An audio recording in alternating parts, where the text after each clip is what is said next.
Ang HBO ang may hawak ng airing rights na ikatlong laban ni Manny Pacquiao at Timothy Bradley Jr. sa Amerika. Kilala ang HBO sa pagpapalabas ng LGBT-related TV series at specials. Kaya sa statement ng HBO, tinawag nilang insensitive, offensive at deplorable ang pahayag ni Pacquiao tungkol umano sa LGBT community.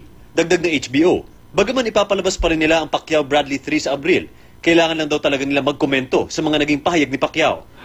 Nirerespeto naman ni Pacquiao ang pananaw ng HBO. Walang problema, hindi man tayo, hindi natin pinakondem ang LGBT as person. You know, I believe that we should love each other. Pero ayaw natin yung siyempre yung pag-isabay yung gawain na masama. Ayaw natin. Pero yung pagkatao, we cannot condemn someone.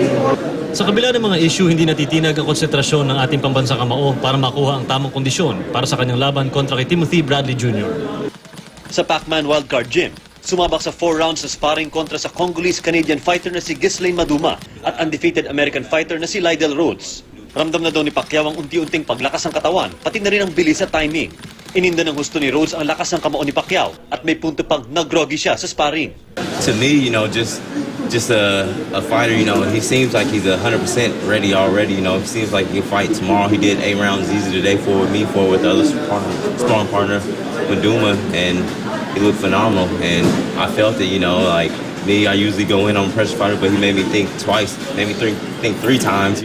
Pinag-uusapan pa ni Pacquiao at Coach Freddie Roach ang posibleng pag-extend ng training camp dito sa General Santos City.